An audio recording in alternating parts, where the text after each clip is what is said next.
Order. I've got 3 bills on our agenda today. I think everybody is signed up. I'm glad to see Tricia Pridemore here today. She's going to let us know the views of the Public Service Commission on 421. I'll start with that. Senator Huffstetler, if you'd like to make any presentation, you may have made some changes to your bill that you'll need to explain to the committee. You're first up. That'd be just fine. All righty. Commissioner Pridemore, you have the podium.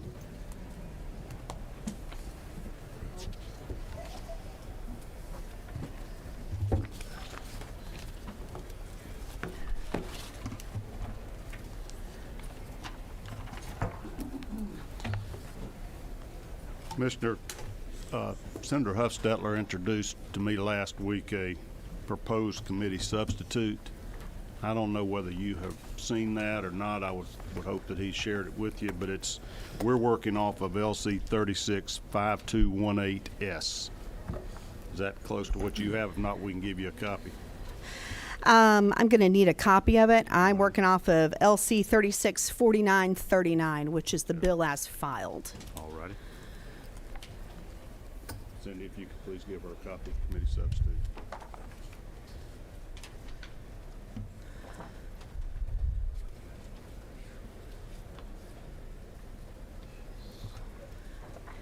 Thank you. I've made some notes, and so I'd like to cover some notes on the original filed bill first, if that's okay with the committee. Thank you. And I'm sorry, this is a detailed issue and unfortunately requires a whole lot of paper. But good morning. Good morning. Thank you, members of the committee, Chairman Calcert, for this opportunity to speak on this bill. Securitization is used in some states to finance utility debts, primarily used for financing of deregulation, the retirement of coal plants in states with a renewable portfolio standard, otherwise known as an RPS, and after catastrophic natural disasters, as in the case of Louisiana after Hurricane Katrina. Let me first say that the PSC was not consulted on Senate Bill 421. That is evidenced by the many instances in this bill that would not even be possible for the PSC to perform or conflict with established procedures. For example, line 174 says that the PSC must provide a hearing on securitization application within 30 days of the filing. Hearing preparation by our staff and parties in a case can take 3 to 5 times that long. Lines 325 to 340 say the costs of specialized consultants and expert counsel are to be paid by the applicant electric utility and not the state. That is somewhat consistent with other regulatory filings. However, the PSC has no securitization expert staff to hire such consultants and counsel. We have people with opinions, but not expertise. There is no account in this legislation to bring in the staff the PSC would need to process and manage a securitized case. And this important work should not be solely outsourced. So on the merits of the bill and the concept of securitization, this bill is limited to electric utilities and not gas or other utilities. The word electric appears 92 times in the bill, yet it fails to clarify whether EMCs or municipal electric companies could utilize securitization. It only mentions them in the case of default of the utility who sought the securitization in the first place. Securitization would hold the assets of the utility and give the bond first access to payments related to those assets. Take, for example, the Westinghouse bankruptcy that affected Plant Vogtle construction. Through the courts, Georgia Power reached a settlement to retrieve $1 billion back from the company. That $1 billion was then credited back to Georgia Power ratepayers in a series of bill credits. If those assets would have been securitized, the bond would have received that money and not ratepayers. Moody's clarifies this negative consequence of securitization in one of their reports from 2018. Quote, by law, securitization bondholders have a senior claim and a liability waterfall of times of financial distress. This bill predicates whether the Commission can authorize a securitized bond for the applicant utility based on, quote, net projected cost savings. But what if the projections are wrong? There is no undoing the bond. Every 3 years, the Georgia Public Service Commission undergoes a rate case with Georgia Power. It's in those rate cases when ratepayers can be made whole from an inaccurate projection. These bonds are 30 years, and that's a long time to wait to give the ratepayer back their money. The PSC does it in 3. Once a securitized bond is issued under this bill, costs on a project cannot be considered, quote, unjust or, quote, unreasonable. Just and reasonableness is the threshold by which the Commission reviews cases. For example, we review Plant Vogtle Units 3 and 4 every 6 months. Now let me take a moment and clarify for this committee the regulatory process for Plant Vogtle Units 3 and 4. They've been under construction for 10 years. I was on site at Plant Vogtle during the last Senate Regulated Industries meeting where this bill was discussed. The PSC just completed the 25th Vogtle Construction Monitor, otherwise known as a VCM. We do this every 6 months and have since the project began construction. We have strict requirements for what Georgia Power can file, and it looks back at the previous 6-month period of cost and schedule. Let me be clear. This is for the 2 new units at Plant Vogtle, Units 3 and 4. Units 1 and 2 have been operational since 1989, and they took 16 years to build. VCM 25 was passed unanimously by the Commission last month. No additional budget was requested by Georgia Power or awarded by the Commission. In VCM 17, a budget cap of $7 billion was put on the project, and Georgia Power has not requested a dollar more since then. VCM 25 marks the end of that budget allotment, and Georgia Power took a $541 million write-down for the overage. Will you help us out with the abbreviation VCM? We're not as fluent as maybe we should be with PSC lingo. Sorry, Mr. Chairman, That's that is okay. Vogtle Construction Monitor. All right. We do those cases every 6 months to look at the cost and schedule at Plant Vogtle Units of Construction 3 and 4. All right, thank you. The PSC will continue VCMs through Unit 3 construction. Then we will simply do them on Unit 4 until it completes construction. At the time Unit 4 goes into service, we will begin a process called prudency. These prudency hearings will look at the total project construction, and at that time, Georgia Power can request funds above the $7 billion. But they have to prove prudency. Prudency is the highest threshold. Now back to this bill in the language that begins on line 294. Not only would an asset securitized through a GURA bond be deemed, quote, just and, quote, reasonable, but would also be deemed, quote, prudent. This removes the rigorous oversight the state of Georgia has in the construction process. I have more notes on the specifics in this bill, but when comparing legislation from other states, the bill does not spell out whether the securitization is done by future customer bills or could impact the state's AAA bond rating. Language is implied, but not clear. Much has been said in previous hearings about Moody's Investor Services and their opinion of securitization. With the help of my contact at Moody's, he sent me a 2018 research paper on the subject that was written before Winter Storm Uri.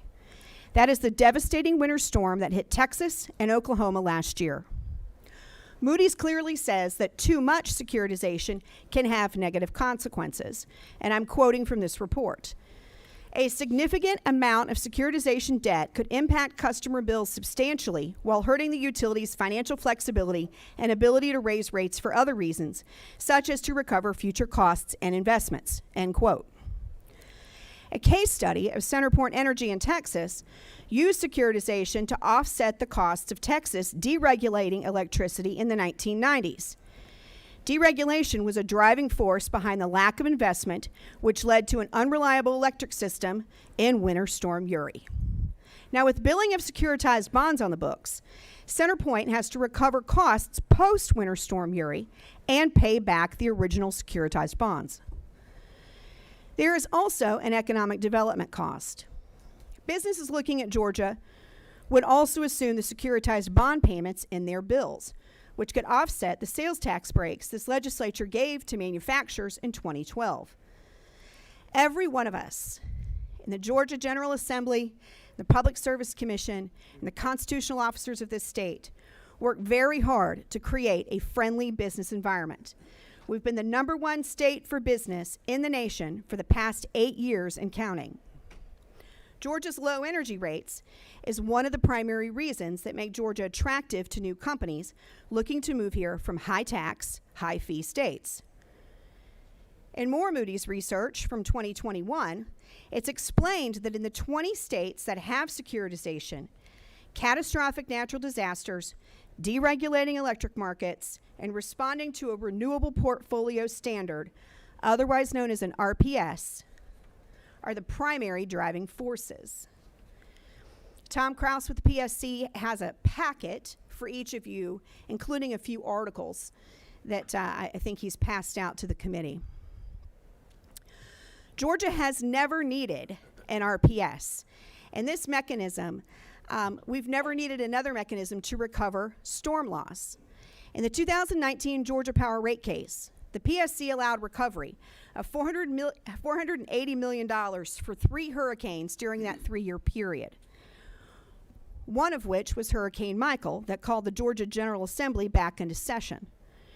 After all federal sources were exhausted, Georgia Power sought recovery, and that recovery was embedded into rates, all customer rates. In this same 2021 Moody's report is a case study on Oklahoma's securitization push after Winter Storm Uri. Their bonds were calculated on the, quote, daily allocation of costs following Winter Storm Uri. Because the costs to restore were greater for residential customers, there are more of them than businesses, as there are in Georgia, 84% of the securitized bond fees are being sent to the residential ratepayer on their monthly electric bills, with only 16% to commercial and industrial customers. To quote Moody's, the true-up mechanism that periodically adjusts the charges to ensure timely bond payments can also expose utilities to cost shifts if there are material charges in actual power demand or the customer base within its service territory. I've included an article in your packet on the Oklahoma securitization legislation and applications from last year. This is currently before the Oklahoma Supreme Court, seeking to overturn the enabling legislation, dismantle securitization, and return assets back to the utilities and finance the debt on the open markets. As for commercial and industrial ratepayers in Georgia, including manufacturers, they signed on to the 2019 Georgia Power rate case stipulated agreement the Commission and Georgia Power filed. This is the same agreement that allowed the company to recover costs, including storm costs, from rates. This was done with little public outcry. I have more research in your packet, which is the one that looks like this, on how securitization has been used to force a renewable portfolio standard, an RPS, on states. This is a carbon or a green energy standard set by a legislature. States with an RPS have early and immediate retirement of all coal assets, but they have to buy renewable energy sources like solar and wind quickly to meet their demand. We do not have an RPS in Georgia, and for that, I and everyone I know who wants to keep Georgia the #1 place for business and maintain our cherished AAA bond rating is grateful. In spite of not having an RPS, Georgia is #9 in the nation for solar, and that number is climbing rapidly. By 2024, once all power purchase agreements are enacted, Georgia is slated to be #4 nationally in solar. Our market-based approach has let the costs come down, and it is bid competitively.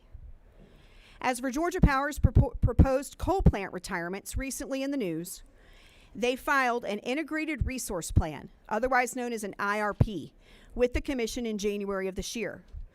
We will review the filed plan that retires some, but not all, coal units. The PSC will hold hearings on this filing beginning next month and will issue a decision on it, including the overall electric generation mix of diversified sources of power, in July. Finally, let's discuss the marketability of these securitized bonds. As we all know, bonds do get marketed in the markets. There are many examples of why ratepayers may not benefit from securitization long term. This bill gives the PSC authority over who markets these bonds. Those chosen may be the ultimate winners if the securitization bill was to pass and be enacted. I recognize I have thrown a lot at this committee this morning, but this is a complicated and important issue. This committee deserves to learn both sides of what securitization really means. I thank you for your attention, and I am willing to take questions. You hadn't told us whether you're for or against the bill. I'm against the bill. Okay. And it has been explained to us in previous meetings that this was an option only, not a requirement. Is that, you clear on that? I am certainly clear. So But let me also be clear, sir, that the commission has not taken a stance on this bill. We very rarely take an up or down vote to support legislation. We all five very strongly believe in this committee and this body's ability to move forward with the business set forth in front of you. We have not taken a position on the bill. We recognize that it is optional, but what it does do is it makes one more point of negotiation, and that's a negotiation point that, quite frankly, the PSC is not set up for. Based upon the terms of the bill, we can't hold a hearing within 30 days on these issues, nor do we have the necessary staff, the expertise in securitization to manage it. So the commission does not have a position. This is just your personal viewpoints you're sharing today? Yes, it is. All right, any other members have questions for the commissioner? Senator Ginn, you're recognized for a question. Thank you, Mr. Chairman. You currently serve as chair of the PSC. Yes, I do. I am the Thank- elected chair of the 5 commissioners. Yes, sir. Thank you. Other questions from committee members? All right, Senator Lucas, are you 11? Yes. Tell me, how did the Mississippi situation turn out with Katrina? Mississippi or Louisiana, sir? Well, I thought, Louisiana, Katrina, they did the securitization over there. They did, and it is still in process. So after Hurricane Katrina, the state utilized federal funds to be able to restore access, but then they also utilized securitization to be able to have this bonding mechanism proposed by the state underwrite the financing of it. I've not spoken with my friends at the Louisiana Commission over the last few weeks about this issue, but I'm happy to talk to them and follow back up with you. Other questions? Okay, thank you very much for being with us today. Thank you. Senator Huffstetler, would you like to speak to your bill and particularly any changes that are in this substitute from your original version? We have a summary in our packets from the Senate Research Office. Right, and That those were reviews both of them. excuse me. Go right ahead. Those were at the request of Roy Bowen, who wanted to tighten it up a little bit. But also, let me talk to the communication first. It was communicated to the PSC about this bill. I did not get a response, and Tom Kraus, because he said they were out of town, was verbally talked to about it. This is the first I've heard from any commissioner today. And I'll even go back further and say that when the chair of the Public Service Commission was appointed originally to be a member of the commission, she agreed to meet with me. And then she canceled the meeting because she said the other commissioners did not want her to meet with me yet till they had talked with her first. And so we never had a meeting. So I don't think the communication lack of is coming from me at all. And I know that, you hear a lot of process and all this, but, Plant Vogel 3 and 4 started in 2009. The financing is going to be over 70 years. And based on the estimated service cost of $12 billion, that's going to be about $73 billion in cost. Now, whatever financing methods used, the capital cost will be the same. And, she said, well, you could do too much. We're not talking about doing anymore. We're talking about the same borrowing cost, no more, no less. And the Public Service Commission would not allow it if it was more. And I told you 22 states had securitization laws in place, and actually it's 4 more than that. Michigan saved $135 million using it. West Virginia, $130 million. Duke Energy of Florida has realized $680 million in savings for the undepreciated cost of a nuclear plant. This is not new. More than half the bonds issued were prior to 2005. we had Aaron Abramovich, the CFO of Georgia Power, said this would only be for unexpected or unforeseen costs, yet our research shows 9 states have used this for the cost of retired fossil fuel plants and nuclear plants and to pay for power plant pollution control. In fact, most state securitizations don't fit his description, and those would include states such as North Carolina, Missouri, Kansas, Colorado, New Mexico, Montana, Florida, Michigan, West Virginia. But while we don't believe it's just for unexpected or unforeseen costs, we do agree it's an appropriate use for that as well. And that argument's a little bit amusing, since before the Public Service Commission, the commission has repeatedly argued that cost overruns were unforeseen.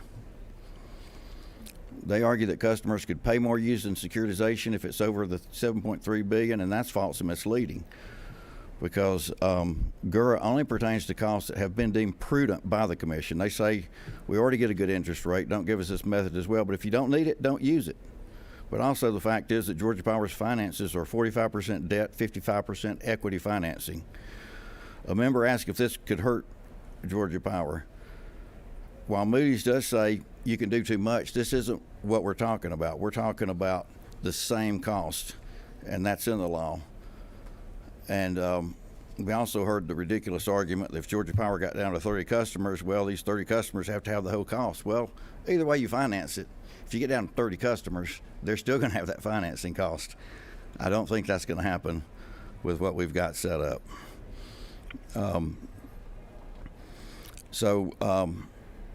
The law prohibits the Public Service Commission from issuing securitization authorization to Georgia Power if the transaction does not provide substantial, tangible, and quantifiable net present value savings to customers as determined by comparing the cost expected from the financing for those projects. In other words, the Georgia Public Service Commission could not legally approve a financing order for Georgia Power to pursue securitization if that securitization did not save customers money.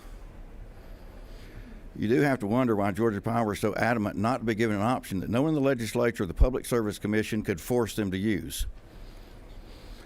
Please don't give me that option. That's totally at my discretion. At one time in 2017, Commissioner McDonald talked about something similar.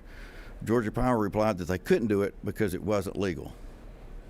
Let's make it legal for them to have that option solely at their discretion, but subject to approval by the Public Service Commission.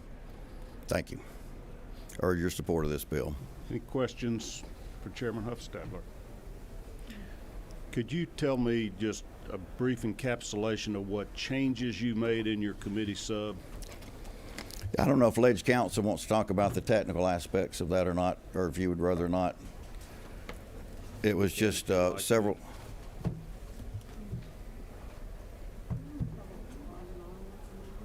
Okay.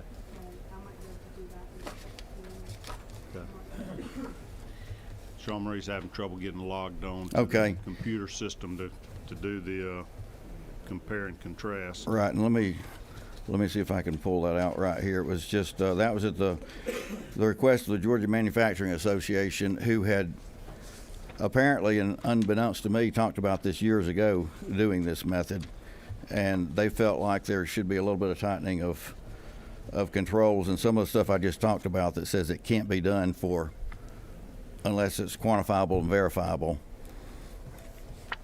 they felt would tighten the language up on it. Well, your original bill was 23 pages and the sub is 24, so I'm presuming it's not a whole lot of changes to it, but just some extra what the manufacturers thought was tightening up, that says, you know, it's got to be, you got to prove that it's saving money before you can do it. You can't do it without it. And it can't be used for anything other than these costs.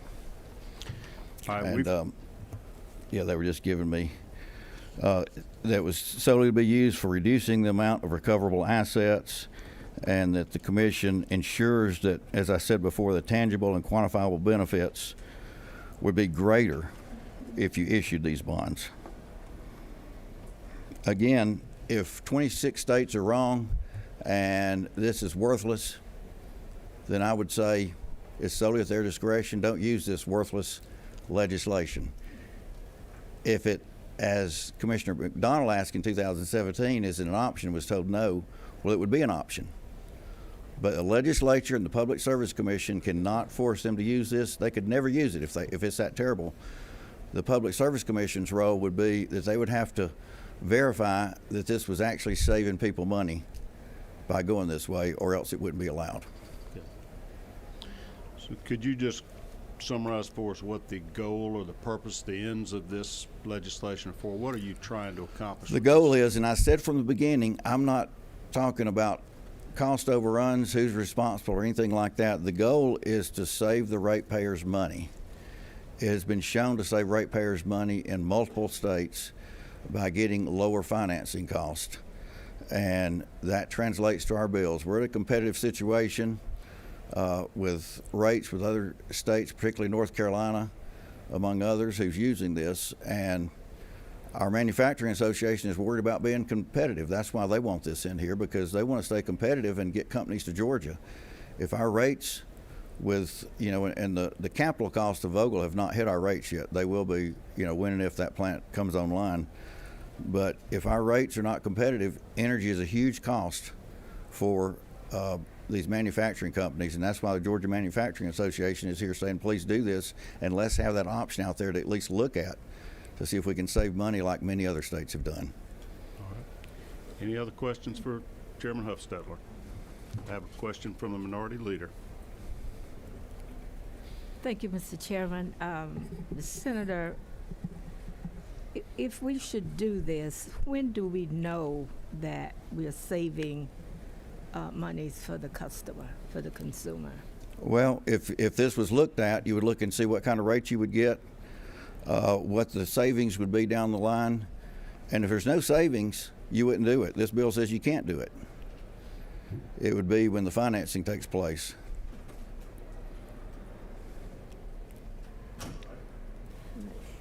Sean Marie, you want to explain any technical change?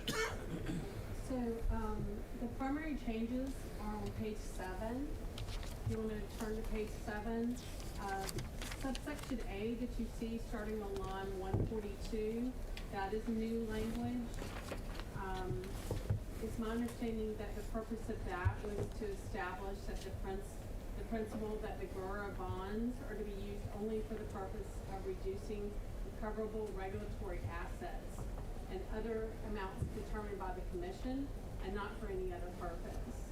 Then continuing on line 146, subsection D is new as well. It's my understanding that that is meant to require the commission to ensure that the proposed GURA bonds achieve savings and benefits for the customers, and that there's no double recovery of costs permitted.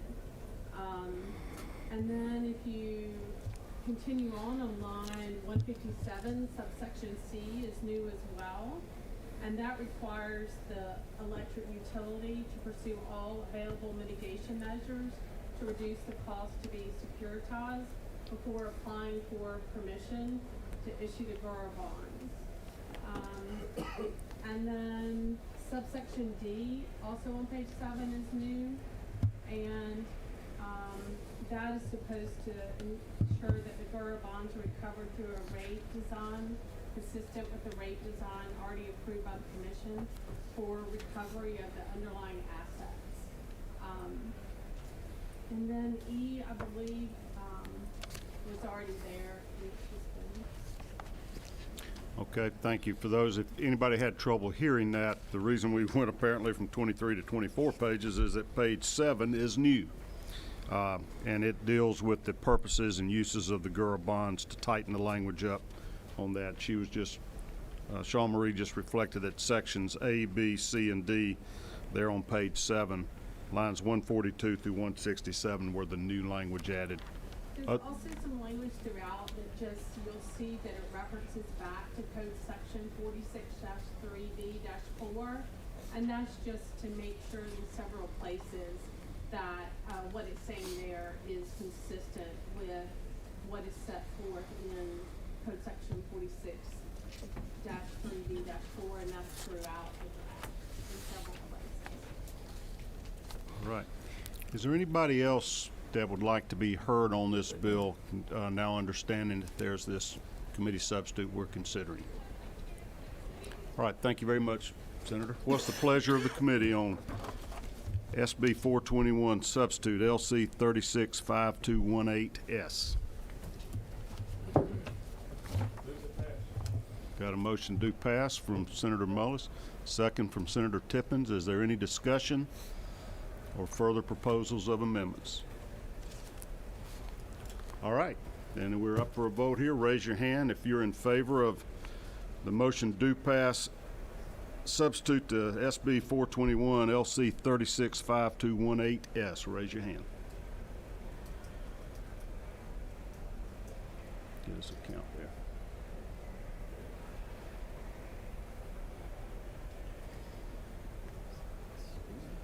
6. All opposed, same sign.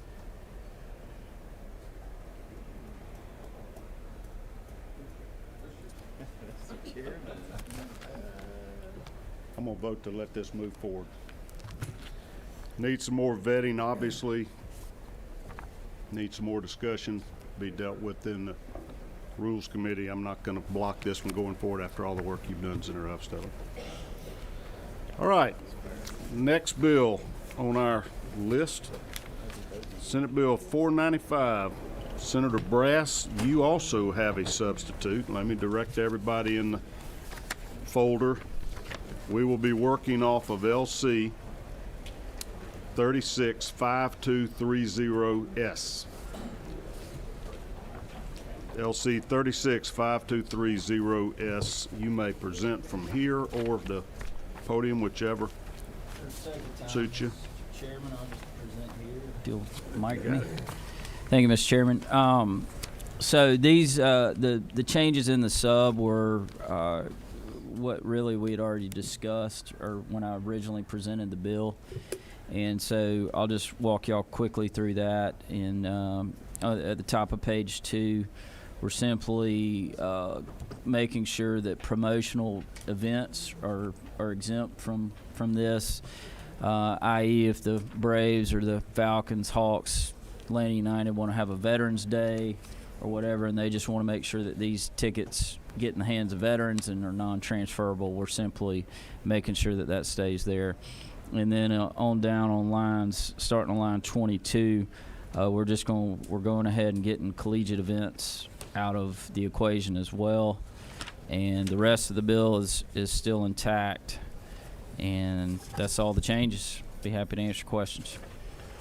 What's the rationale for excluding certain types of events? And Well, I think I covered the promotional events, and that's pretty self-explanatory. On the collegiate events, really the rationale is we're national champions, and I don't want to hurt the dogs. you willing to hurt the customers or fans of the Bulldogs, but not the Falcons? Yeah,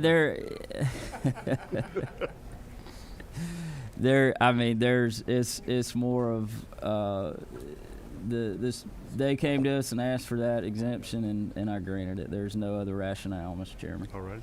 Anybody have questions for Senator Brass on his committee substitute? I've got quite a few people signed up to be heard on this. I'll just start at the top. Sam Owens, good to have you here with us today. If you'll take the podium, share your views. Thank you, Chairman. I appreciate the sponsor's candor. I also think that such an exception is 100% wrong legally. At the point that you choose winners and losers, you make it very easy for folks like me in a courtroom at that point. And candidly, a lot about this bill I don't like, but I greatly appreciate working with the sponsor of the bill, and hope our disagreements on this bill will be simply disagreements on this bill. We have the honor of representing the Atlanta Falcons, so that's what I'm here about today.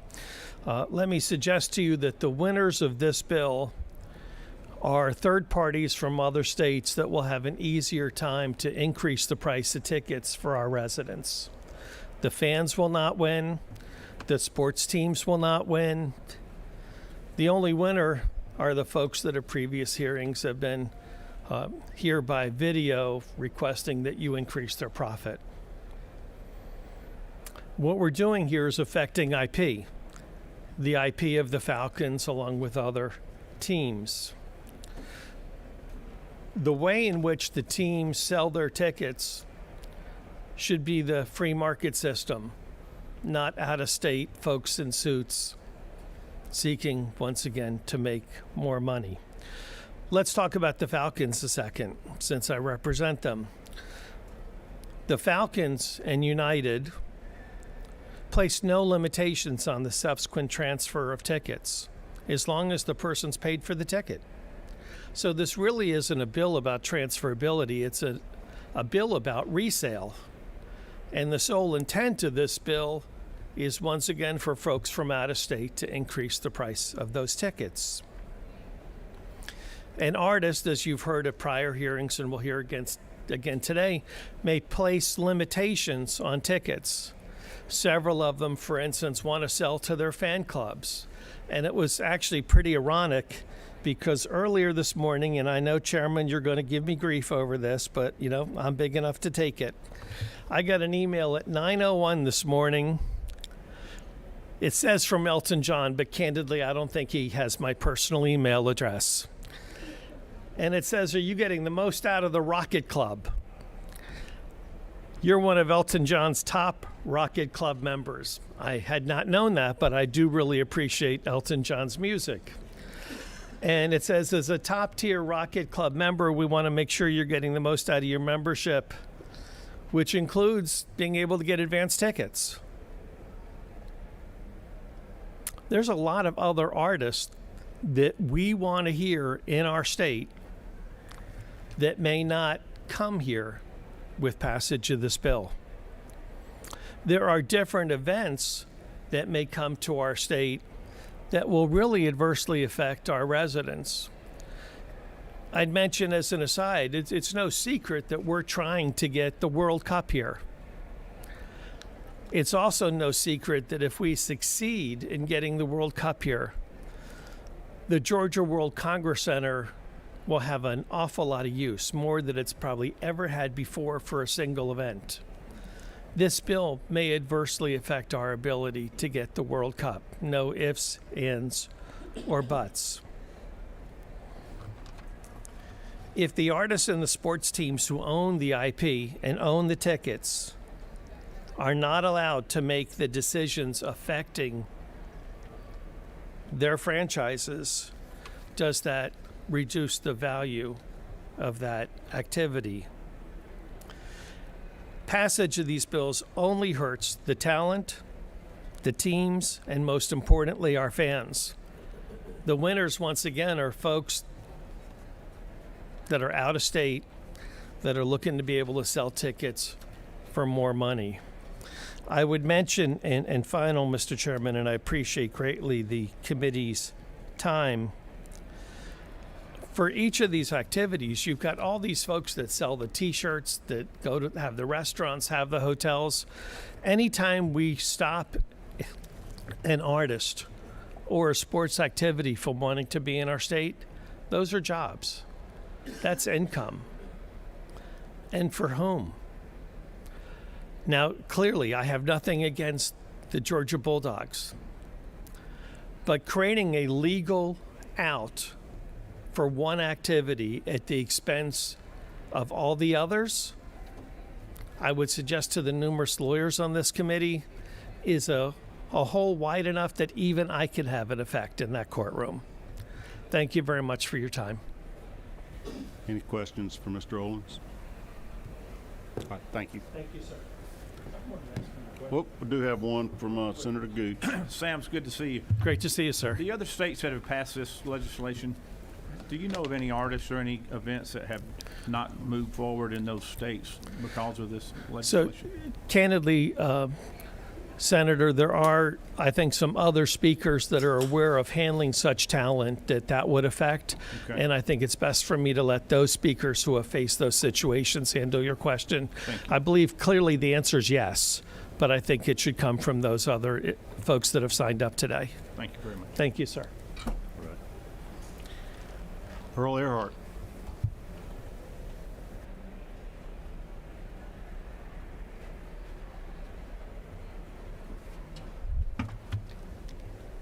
Thank you, Mr. Chairman, members of the Senate Committee. I'm here today. I speak for the Atlanta Braves. And Senator Brass, I like your direction on national championships, but I would point out that there's a world championship team here in this state, and that happens to be the Braves baseball club. And no, I wouldn't want to do that. I'm just pointing out that unfortunately, from the Braves' perspective, there's an adverse effect from this particular piece of legislation, and the Braves do not support this. You have a letter in your package, and Mr. Chairman, I don't want to belabor these. You've got a lot of people. You have several letters from different people in your package. The Braves, the Falcons, the Hawks, and the United are all on the same page with respect to what we feel like is the adverse affect this particular legislation. Members, the revocable license that's been on the back of a ticket, that small print that you've seen for years, that's important. It's important because that's the business's ability to control their own venues, to control the safety and security of their venue. I mean, you can see in this letter, and this is can be a big issue. You'll see that the potential for an individual who's done something criminal in a venue or has defrauded that venue or that team or that business, they'd no longer be able to control whether that individual could come into their park, and that's a serious concern for the teams. The only other thing I'll point out, and again, I don't want to belabor this, you've seen this, you've had a lot of testimony, Mr. Chairman, and I do appreciate the theme sections having been taken out in the substitute that Senator Brass was able to move that way, but we're still not there. This would be a significant harm to the business of the Atlanta Braves, and as such, Mr. Chairman, the Braves do not support this legislation. Thank you. If you any questions. Any questions from committee members? All right. Thank you for sharing with us this morning.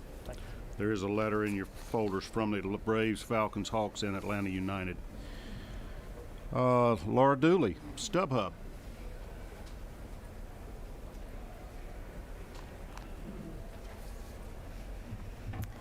Good morning, sir. Members of the committee. My name is Laura Dooley. I'm with Stubhub. Stubhub is a resale marketplace. Just here to provide quick words of support for Senate Bill 495 and its substitute amendment, and remind the committee that this is actually a very simple bill. This is not a debate about whether resale is good or bad. This is about who should have decision-making powers in that choice. Senate Bill 495 puts that decision-making power in the hands of the consumer, not the venue, the team, or the artist who sold them the ticket the first time. Once that ticket's been purchased, rightfully purchased and legally done so, the consumer, we believe, should have some choices. And by inserting choice into the ticket buying transaction, you're preserving a free market and making sure that competitors like Stubhub can continue to operate in a market that is that frankly has the benefit of competition in it. We think that's good from a consumer standpoint. We're excited to tell you that at Stubhub, we sell tickets to customers all over the world. We help bring customers to the state of Georgia. In 2019, I use that year because it was the last pre-COVID year that we can talk about with reliability and data. We sold tickets to customers in all 50 states, Puerto Rico, the Virgin Islands, the District of Columbia, and 19 countries to events in Georgia. And we're proud to say that we did that. I think a lot of the opponents today will tell you that they never limit transfer of their tickets. And I think that's great if that stipulation is true. I will tell you that all of the opponents that were mentioned, the Braves, the Falcons, the Hawks, United, they enable resale for all of their tickets as well. So again, the question isn't resale good or bad, it's who should have some control over it. And we believe the control should lie in the hands of the consumer. The Georgia legislature has been very kind over the years and invested heavily in the live events industry, not only through public-private partnerships, but government entities own many of the venues we're talking about today. Taxpayer dollars have been used to help construct many of the venues that are in the state of Georgia, and I think that's a great decision that the legislature made. We would stipulate that the next great decision the legislature can make is to put some control into the hands of taxpayers in the ticket buying process. So with that, I'm happy to answer any questions, and thank you for your consideration. I'm trying to, kind of understand the relationship of these different ticket vendors to the teams. Sure. All right, I'm a Georgia Bulldog, and our season tickets, I think Stubhub handles the resale of those tickets. Am I right about that? Stubhub is a partner with the Georgia Bulldogs. Yes, we are. So you got your client or customer, or whatever you call them, is opposed to your bill? Yes, in fact, in some cases they are. We're also partners with the Braves. We have we're the resale partner with the Braves. It's our stipulation that a free market is better than a controlled market, and so we're willing to go against our partners in that sentiment to make sure that tickets can be sold on whatever platform the consumer decides. As a business, we believe we're going to win every time if that's out there. We just don't want to force customers to use us. We want them to choose to use us, and that's why we stand behind the bill. But don't you have an exclusive arrangement with the University of Georgia Athletic Association? Yeah, So similarly. you've eliminated competition. All these people, how do customers get helped by that? Well, and again, I think that's why we're stipulating we should change that norm. In today's industry, it is normal for entities to have exclusive partnerships with resale platforms. In the case of Georgia, we're their exclusive partner. In the case of the Braves, it's the same. In the case of the Falcons or the Hawks, it's Ticketmaster and their exclusive resale platforms. And so the exclusivity does limit choice. We're suggesting that we should open up those markets and have choice, but absent public policy decisions from the legislature, that is the norm in our industry, and we're asking to disrupt the norm. So you would be looking to void your own exclusive relationship with UGA Athletics? We're not looking to void the exclusive relationship. Again, this would stipulate that choice has to be inserted into the point of sale. At that initial point of sale, customers would have the option to buy a ticket that could be transferred only through Stubhub, or they can buy one that they can transfer anywhere else. Right now, the way our tickets are sold with Georgia, you can resell on other platforms. We're not using technology to close the moat like a lot of our competitors are. The technology we use allows it to be sold on multiple platforms today. So while we do have an exclusive contract from a sponsorship standpoint, there's leakage in our market for sure, where tickets get sold on other platforms, and we're comfortable with that. We want to continue that and see the entire industry have a more open and competitive marketplace, which we think will benefit fans. Does StubHub get paid a percentage of the resale price of a UGA football ticket? We have our model, we make money on selling tickets by charging fees for the use of our service. And when we have partnerships, we do share in revenues with our service. That is another common standard that's used across the industry. I would suspect every sports team would have a similar model. Okay. Thank you. Other questions from committee members? Senator Mullis. Thank you, Mr. Chairman. I appreciate it. Now, does StubHub ever have their employees or their team overbuy tickets to manipulate the market? So StubHub's model is just a marketplace. We're not a broker. There have been instances in the past where we've worked directly with venues or teams to sell tickets directly, but that does not happen very frequently. When it does, it's at the discretion of the teams how many tickets we would get. So you have done that? We have partnered with teams before, yes. Well, all right. I think that's a bad practice to overbuy tickets, but okay. Thank you, Mr. Chairman. Other questions? All right. Thank you for being with us again today. Thank you very much. I appreciate your time. Peter Conlon.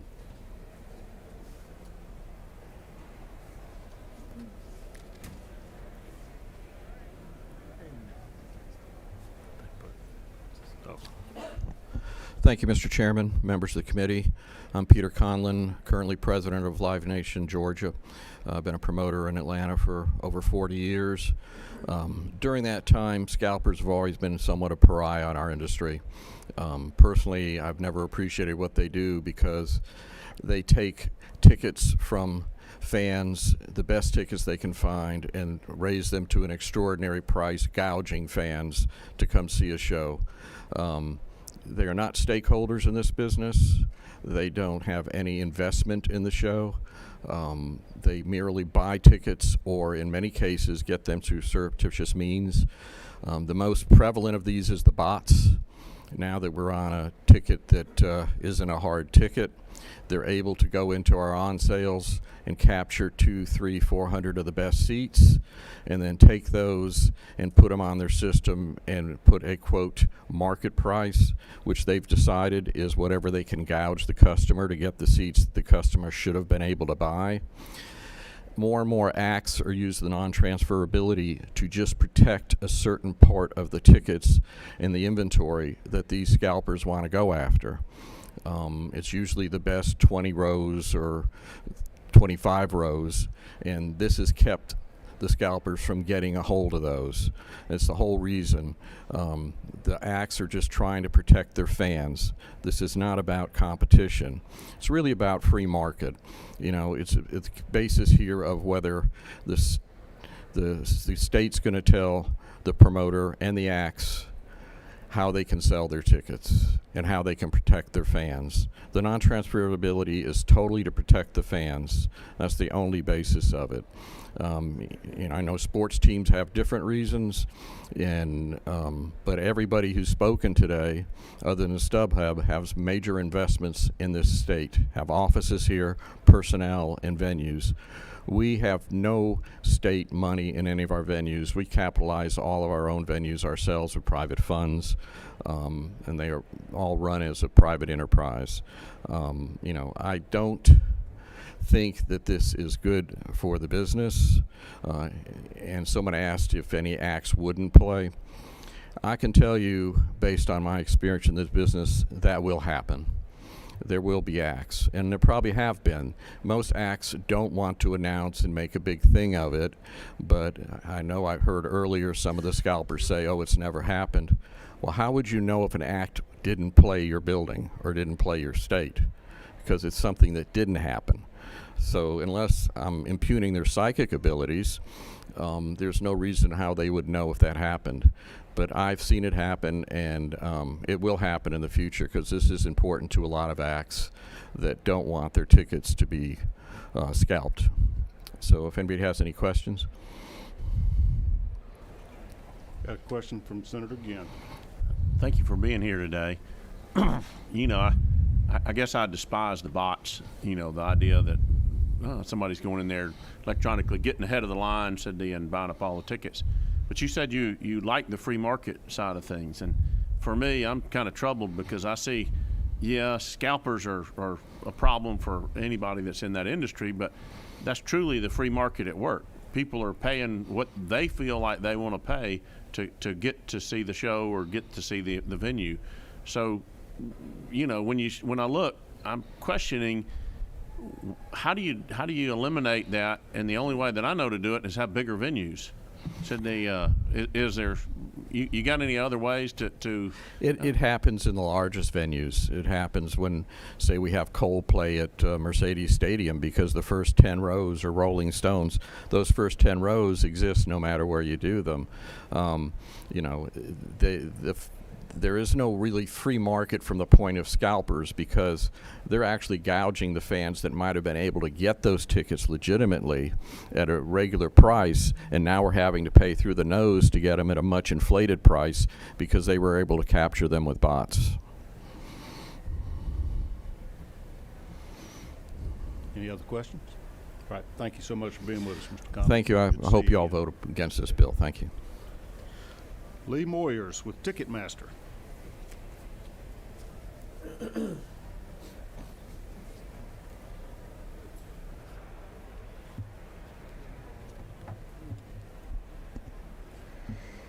Good morning. How's everyone doing? Thank you for the opportunity to appear here on behalf of Ticketmaster. We are owned by Live Nation, and I get to work with great people like Peter. But I wanted to take an opportunity to kind of go over the Ticketmaster side of things and a little bit more ticketing 101, so people know how this all works. What a lot of people don't think about when they think about Ticketmaster is it's actually a technology company. So artists and sports teams and venues hire us to provide the technology and the services to enable them to sell their tickets to their fans. Artists are the ones that are in control of tickets. They set the pricing for the tickets, the fee structure, and the on-sale strategy. And our job is to implement those decisions on their behalf. So when an event initially goes on sale, customers can buy directly from the artist or sports teams through their contracted ticket provider, which may be Ticketmaster or it may be several other companies in the business. And yes, there are lots of other ticketing companies in the business, not just Ticketmaster, who provide these services. And this is what's called the primary ticket market. Unfortunately, fans aren't the only ones that get really excited when an event goes on sale for the initial primary market. There are also professional sellers who have teams of buyers, and as we've heard, sophisticated tools like automated computer systems called the bots that are working to scoop up all the tickets within seconds, leaving many fans empty-handed at the initial sale. These modern-day scalpers then turn to the secondary market and place these tickets at higher prices. When a ticket is sold on a platform like this, it is the ticket brokers and those platforms who are profiting, not the artist. And I do want to emphasize that this bill is really about the professional resellers, the modern-day scalpers. This is not about the average person buying tickets for their own personal use. You know, we are not opposed to fans reselling their tickets if they can't go to a show or if they have season tickets to the Braves and they can't attend every game. In fact, we also provide methods for resale on our site if an artist and a team will allow us to do so. However, we do not charge a fee for those transfers. So we do think resale is a valuable part of the ticketing ecosystem. We are not against it. But what we do take issue with is fans having to compete with these modern-day scalpers and these automated bots in order to access tickets to their favorite shows. And we also hear this from our artists, from our clients. They're very, very frustrated, and they come to us and they say, what can we be doing to combat this? How can we get tickets into the hands of our fans? So artists have tried a wide range of tactics in recent years to get their tickets directly into the hands of their fans before the scalpers get them. And one of these methods is to limit ticket transferability. An artist may elect to do this to ensure fans have access to tickets at face value, like Peter mentioned. And he gave us some great examples about fan clubs. This method isn't used very often. In fact, 99% of the time, tickets can be transferred and resold. But when this method is used, it has been highly successful at limiting scalping for high demand events. For example, the Masters and the Grammys use this method to restrict scalping for these highly popular events. The reason the scalpers love this bill is because it removes those obstacles for them and gives them more access to tickets to these very, very popular things. So we asked that and I will add to what the Falcons had mentioned, that we do take issue with the bill that it allows non-transferable tickets for some entities and not others. So University of Georgia can continue to do this method, whereas the Braves and artists like Beyonce don't have that option. And we feel that instead of the artists and teams getting to determine how they want to get their tickets into the hands of fans, this bill is picking and choosing who in the industry gets to have that control over their events, and we don't think that that's fair. So in conclusion, we urge you to oppose this bill because it seeks to eliminate the tools that artists and event organizers have found useful in combating against the bots and other anti-consumer ticketing tactics. It also makes it harder for fans to access tickets at face value and gives the resellers even more access to tickets. So instead, I encourage you to support the artists and let them decide how to operate their businesses and connect with their audiences. And I encourage you to support the fans and protect their access to face value tickets to their favorite shows and sporting events. So please vote no, and happy to take any questions. We do have a couple of questions for you. Thank I you. bet you Senator do. Press, you're recognized. Thank you, Mr. Chairman. Lee, you and Mr. Conlon keep talking about bots, but weren't bots banned federally back in like 2016? I used to work for a U.S. congressman, and that was my last year with him. And I did some quick research because I thought I remembered the bill. In fact, it's called the Bots Bill or Bots Act, the Better Online Ticket Sales Act that actually banned bots. So yes, how are they still on that bill with a different company? How are they still an issue if they're banned federally? They are banned, but unfortunately enforcement has not been happening. In fact, last year was the first time the FTC has brought up any cases against bots or bot operators. Unfortunately, right now we're seeing that still 40% of activity on ticketed sites is automated bots. Yes. Senator Albers, you're recognized for a question. Thank you, Mr. Chairman. Thank you for your testimony today. Appreciate it. I guess I do have a question.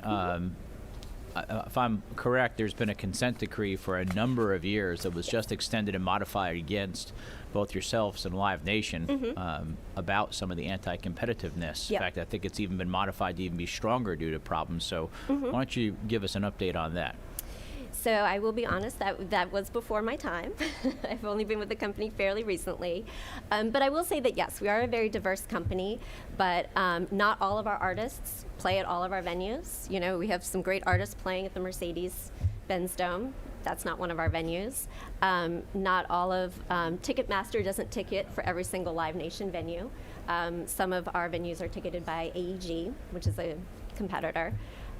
So we are playing by the rules, and you know we play by the book and above board for everything that the Department of Justice wants from us. If I could have a follow-up, Mr. Chairman, and I appreciate the fact that you're newer to this situation. I guess based on the actions that they took initially and then yet had to take again and make stronger, that's counter to what you just said, though, completely. If anything, it says that you were acting in an anti-competitive environment. Otherwise, they wouldn't have done the initial action nor then modified it to make it even a higher action. So while I appreciate what you're saying, this isn't apples to apples. So it seems like there is, in fact, a problem, and perhaps this bill helps to remedy part of that issue.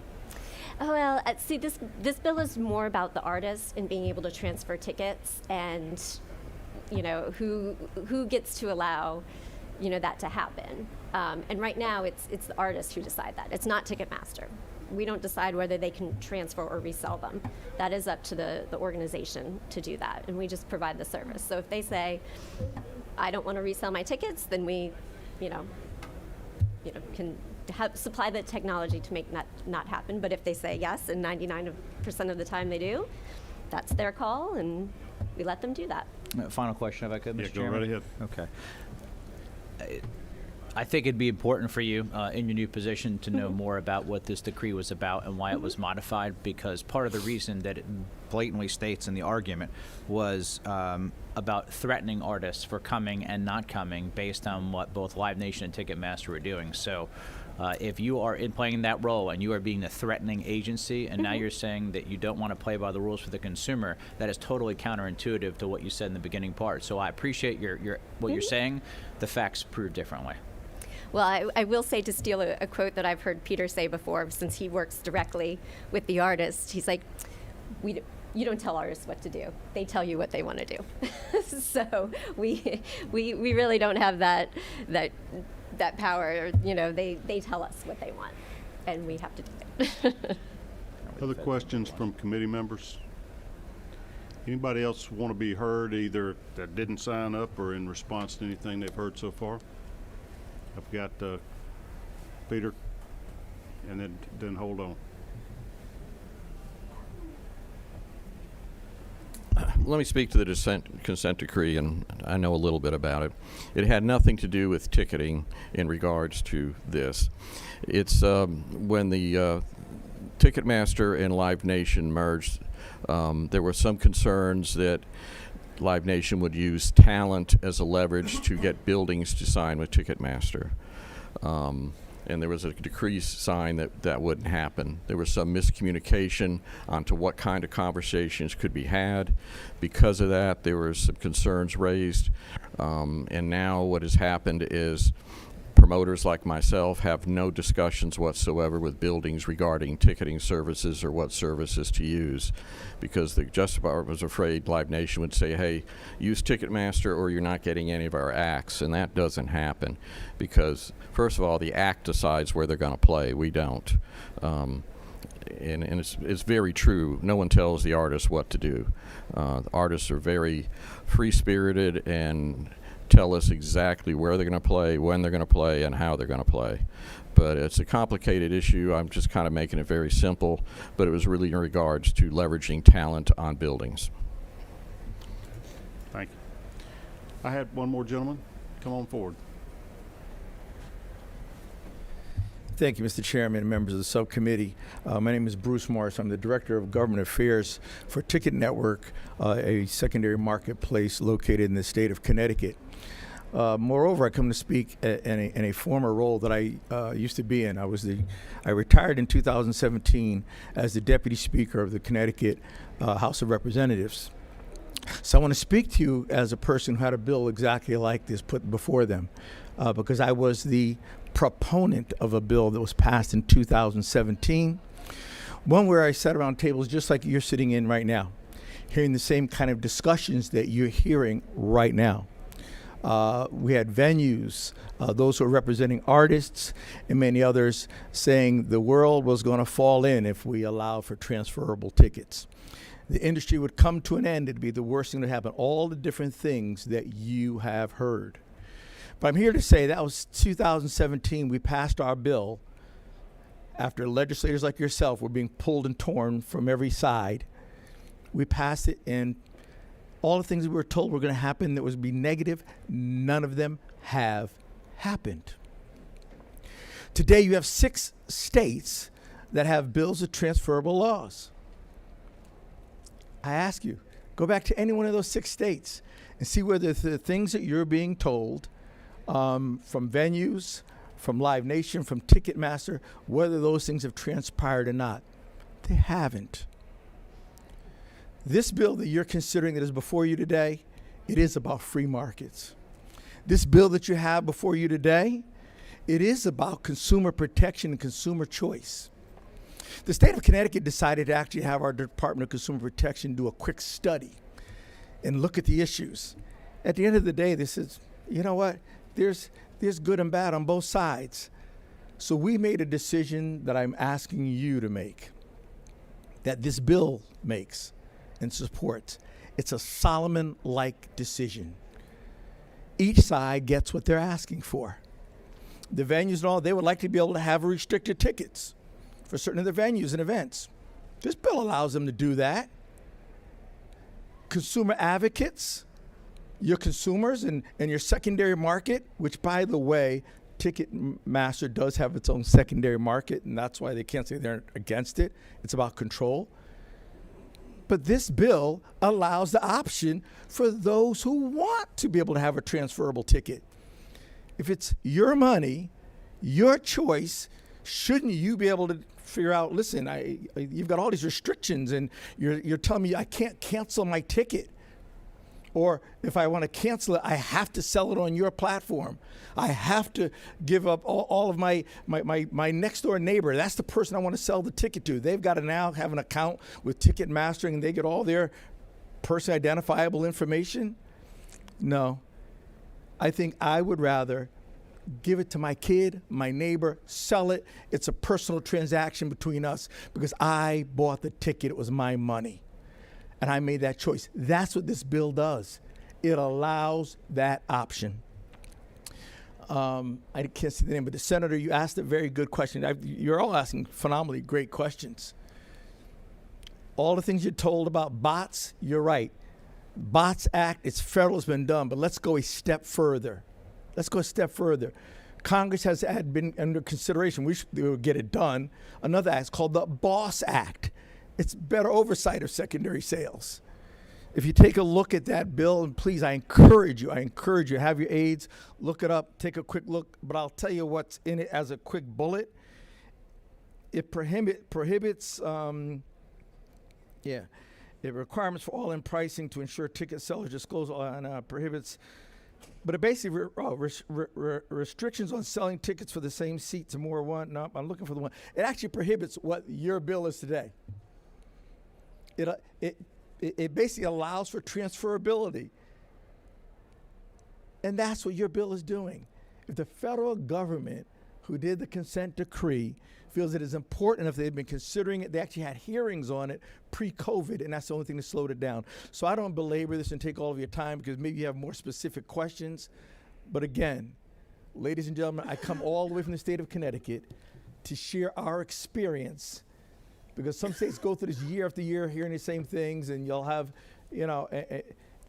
stakeholders, quite frankly, I'll tell you what, we got people in the state of Connecticut and everywhere else in the country that would love to come to events right here in the state of Georgia, contributing to your tourism, but they prefer to do business maybe with a Stubhub, Vivid Seats, or a Ticket Network.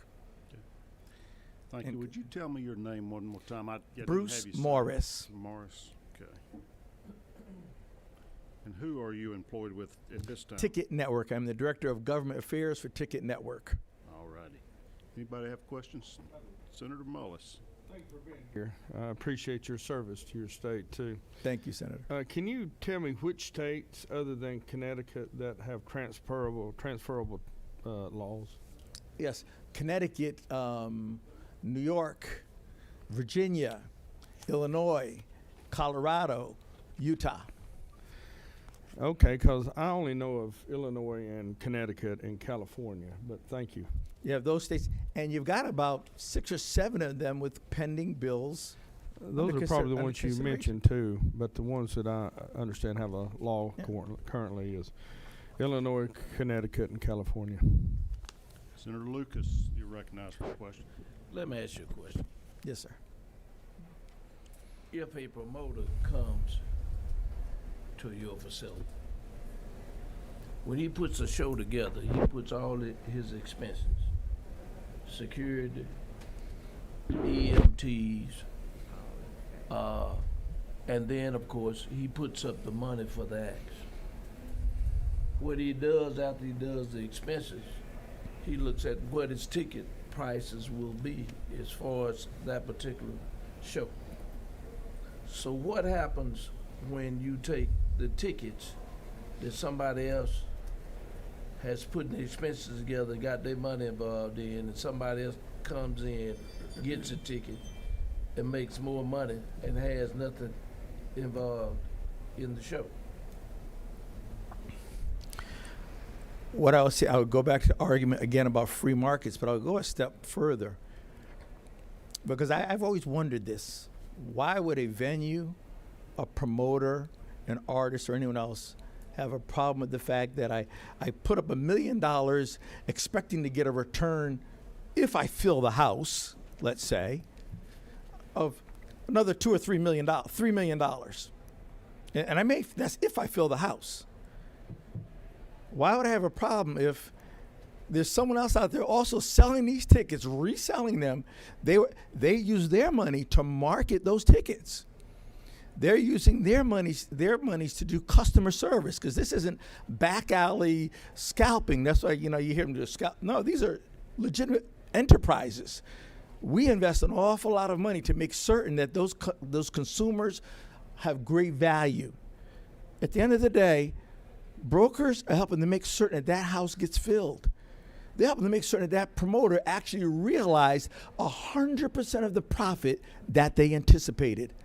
So why would they now have a problem with the fact that, rather than tickets getting canceled, your house was filled? The industry's happy. The consumers aren't complaining about it. You've got 6 states, they're not complaining. The only one that is complaining or trying to stop this is the one that has the first control and is trying to keep 100% control, because you kind of heard them say, we're not against reselling as long as they are doing the reselling.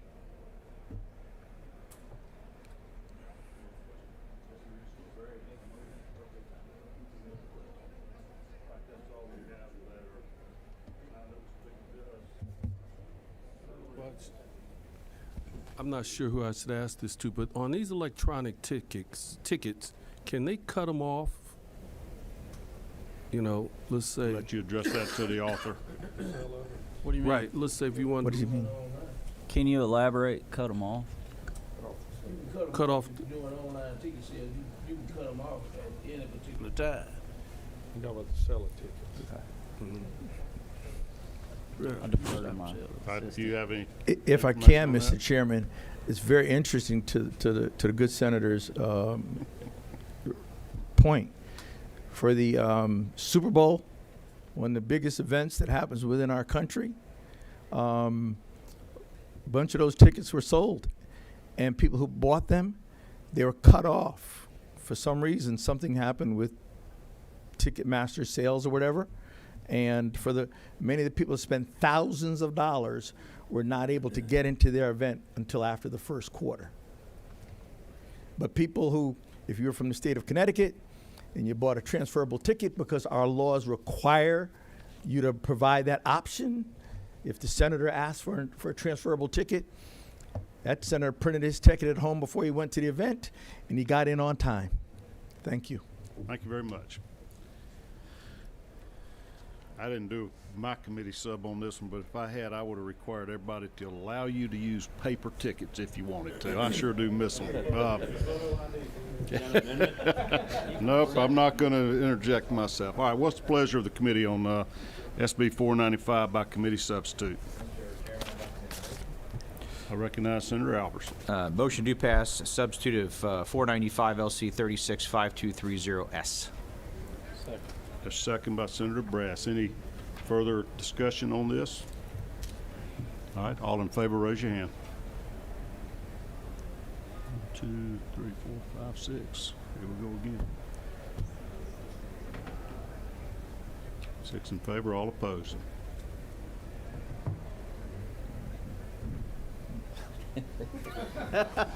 Just to show I'm ambidextrous, I'm going to vote no. I don't think this is ready for prime time yet.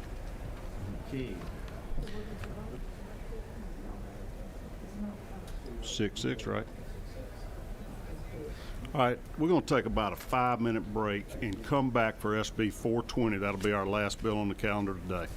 Man, we got a divided committee, don't we?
Our business so we can all get on about qualifying here today. Yeah, I've got to recognize Senator Albers real quick on a comment he wants to make on one of our previous bills. You got the mic, Senator Albers. Thank you, Mr. Chairman. I want to apologize to Chairman Huffstetter. For Senate Bill 421, I make it abundantly clear that I had to step out for one moment, but I would have voted in favor of that bill, and I'll be glad to both speak to it and vote for it when it hits the Senate floor. So thank you. All right. Okay, we have a quorum, so Senate Bill 420. Senator Huffstetter, it's your third appearance before this committee with this bill.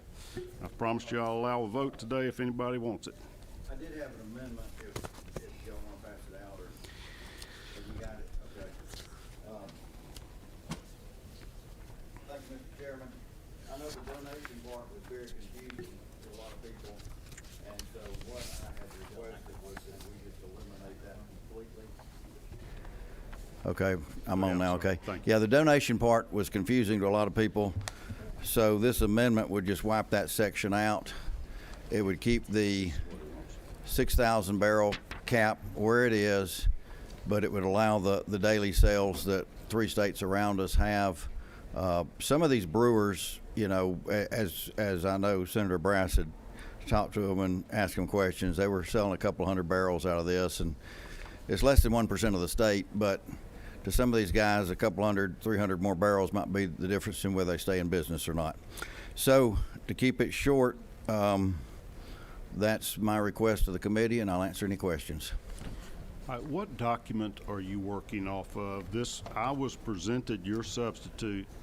I really was just working off of this. Either way, it will work, but rather than doing a substitute, I was just doing an amendment because I thought it might be too late. That was my preference because we had a pretty firm cutoff on Wednesday. Yeah, I'd heard you say that. So even though it was prepared, I was just going to do an amendment. And this amendment does that. As you see, it deletes line 37 through 64. The donation section's completely gone, and then just basically has the daily cap gone, but the 6,000 barrels, of course, is still in place.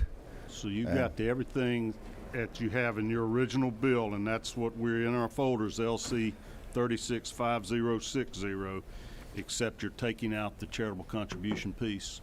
Correct. Okay. Senator Lucas has a question. So on the donation side, because when you're dealing with a municipal or county government, they had to have retailers license. It's gone. The donation part's gone. It's gone. I took that completely out of the bill. All you're doing is they can increase sales inside the place. Right, but no more than the 6,000 barrel cap that was in place. That still stays in place. All right. All right. Are there other questions for Senator Huffstetter? All right. I have Mr. Joseph Cortez signed up to speak to it. Mr. Chairman, I don't need to speak if the sponsor. I just signed up as a backstop. Okay. Anybody else need to be heard? Like to be heard? See some beer industry folks. Martin Smith.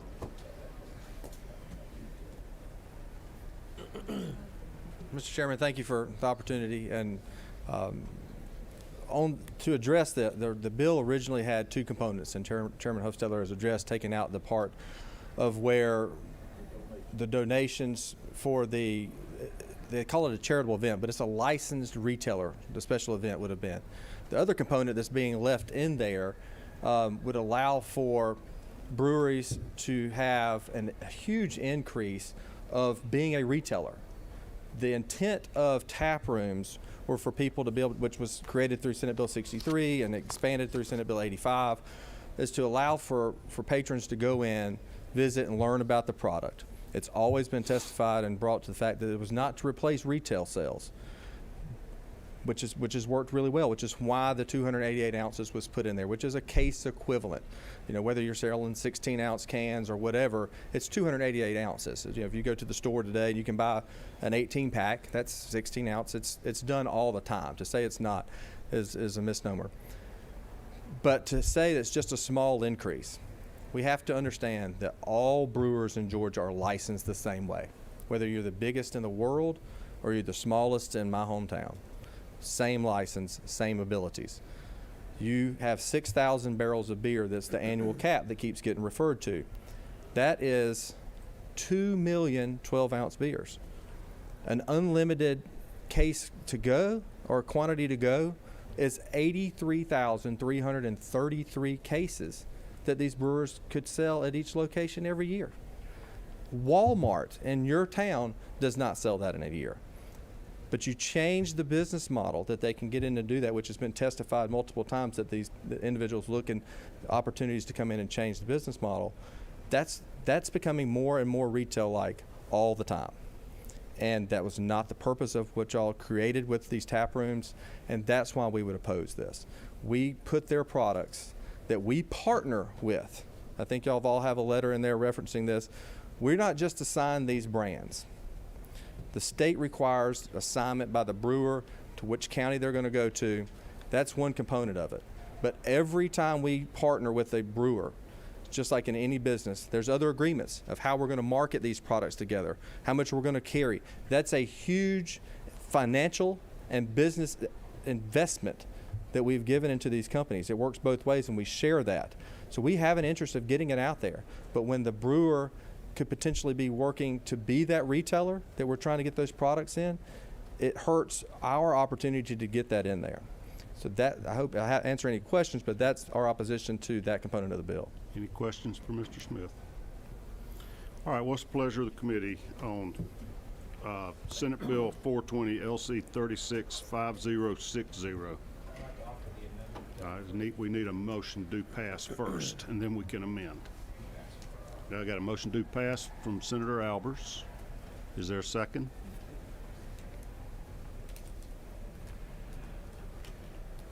You want to propose? We'll let you propose your amendment if you want to, and see if that changes the dynamic.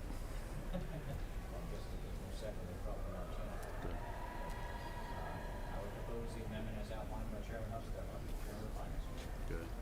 And is there a second to the amendment? Well, you analyzed it accurately.